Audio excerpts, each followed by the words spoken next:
So I came to know Christ in 5th grade through Crosswalk, and from that day on, I was just crying and I just felt this joy, and I was 100% sure I came to know Christ. But I think at that point, that's when the devil attacked me and I was starting to lose confidence in who I was. As the years progressed, I wasn't quite sure if I was a Christian until 7th grade when I came to the realization that I'm not gonna be perfect when I'm a Christian, and everything's not just gonna go immediately uphill.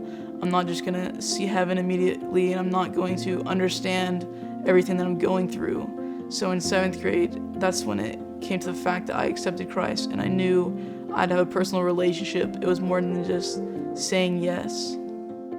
So my parents' role and their example to me was just to love one another and try and be humble and do everything for Christ, incorporated in everything. They'd always come home from work or from whatever situation they'd had, and they'd always just relate it back to Christ, whether it was a good situation, bad situation. As we've raised our family, we both wanted just to see them also grow in the Lord very strongly. To do that, I don't believe that you can lead by edict. You have to lead by example.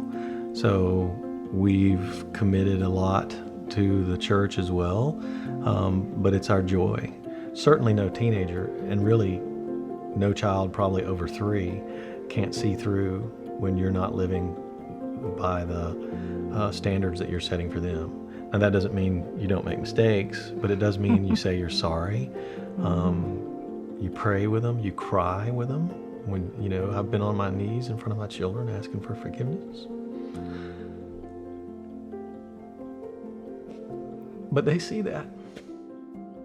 And I think what's important too is giving your kids a firm foundation. We live in this world full of uncertainties and evil and all kinds of things, and your kids don't know what to believe and where to turn. And when you worship in church and you hear the word Sunday after Sunday and you read the word, it gives you a firm foundation so you can stand, so that when you're in high school, when you're working, wherever you are, your kids have the ability to make a stand and let others see what they believe and why they believe. Worshiping was, again, as we were both raised in the church, has always been very important to both of us. But as we had children and started raising a family, the worship, but also the service, is a very important part for us in the church, to teach our kids that to serve others and to help, but also to worship Christ, and that's all part of it for us. Another thing about worshiping that's so important is I can remember when our kids were dedicated at the church, and throughout the years seeing them grow, and then now the new babies being dedicated, and Buster always says that verse about may they become oaks of righteousness.